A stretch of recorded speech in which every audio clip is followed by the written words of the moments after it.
ich kann mir das nur so vorstellen, dass gewisse Wesen irgendwann so traumatisiert wurden, dass sie sich von der Liebe abgetrennt haben. Irgendwann war diese Trennung so groß, wie unmöglich wurde, dass sie überhaupt wieder zum Licht zurück können.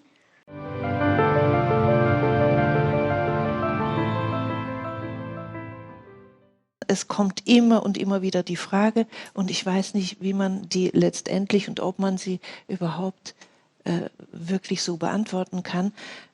Wie kommt das Böse überhaupt und das Ungute und ich sage jetzt mal Böses, das, was das Leben zerstört? Manche finden ja das normal, das braucht es, weil das ist ein Zyklus von Zerstören und Auferstehung und Zerstörung und wieder Neuerschaffung. Ist das wirklich so? Wie kommt denn das Böse überhaupt in die Welt, wenn doch alles aus dieser einen göttlichen, schönen, wunderbaren Liebesquelle stammt? Wie geht das?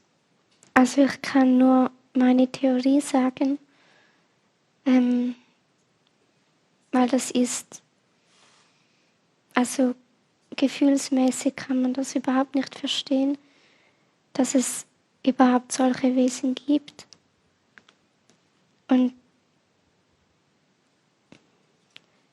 also auch wenn wir alle aus der göttlichen Quelle kamen, hat ja jeder einen anderen Weg. Und ich kann mir das nur so vorstellen, dass gewisse Wesen irgendwann so traumatisiert wurden, dass sie sich von der Liebe abgetrennt haben.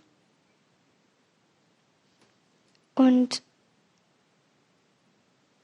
irgendwann war diese Trennung so groß, dass sie wie so in einen Wirbel kamen und dann,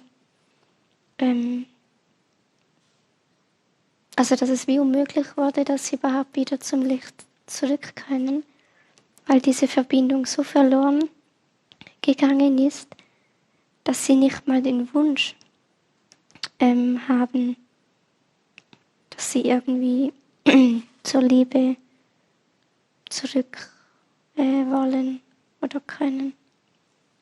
Und deshalb ist es wohl auch so, also wenn die gar keinen Wunsch mehr haben, manchmal haben wir ja so, oder ich habe das manchmal auch so, wir müssen ihnen nur genügend Liebe schicken und dann wird alles wieder gut und es wäre doch so schön. Aber wenn die gar keinen Wunsch haben, dann nützt es ja gar nichts, oder? Jeder hat einen freien Willen und wenn gewisse Wesen, aus welchen Gründen auch immer, sagen, sie wollen nichts mit der Liebe und dem Licht zu tun haben, dann ist das auch so.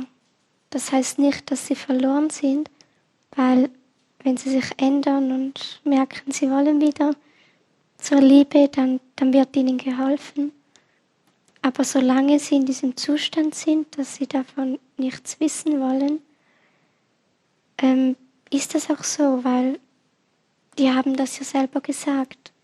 Und es gibt feinstofflich viele Wesen, die auch so sind. Und dann haben diese, also die physischen Menschen, die sich von der Liebe getrennt haben, die ziehen dann halt feinstoffliche Wesen an, die auch von der Liebe getrennt sind. Also jetzt so total vereinfacht gesagt, könnte man dann sagen, dass ursprünglich die ganze Schöpfung eigentlich nur als etwas, eine einzige liebevolle, paradiesische Sache gedacht war.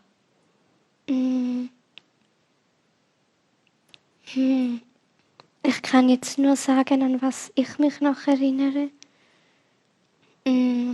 Also eigentlich schon, aber es gab auch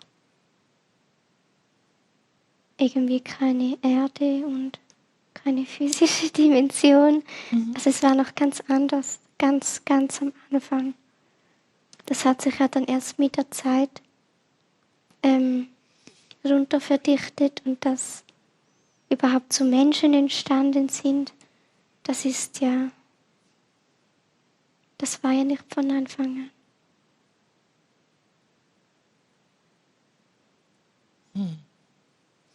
Das heißt, die Materie an und für sich, das war gar nicht geplant, dass es so etwas entstehen soll?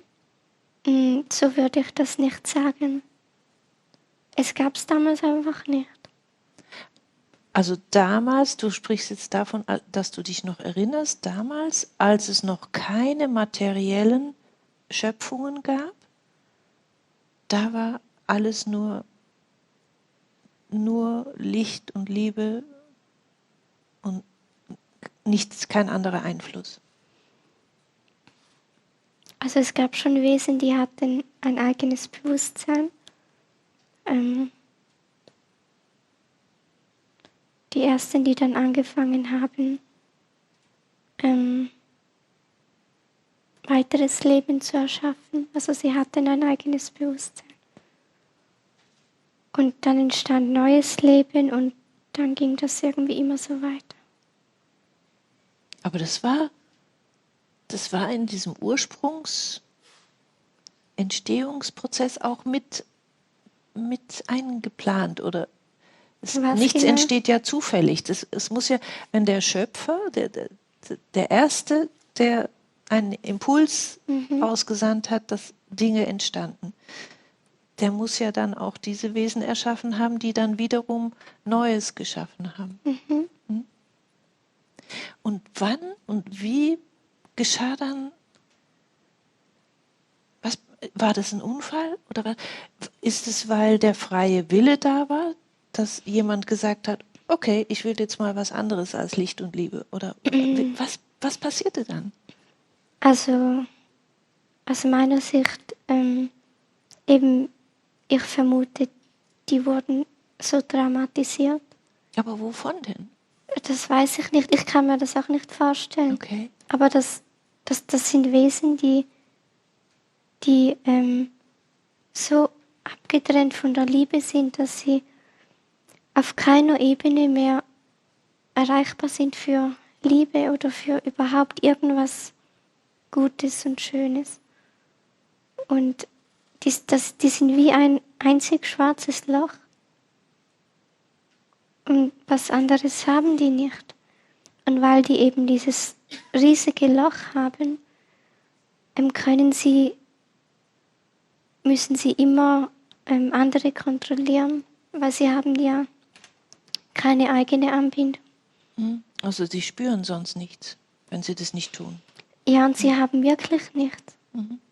Also wir haben Liebe in uns, wir haben diese Verbindung und das haben die alles nicht. Die brauchen einen Ersatz.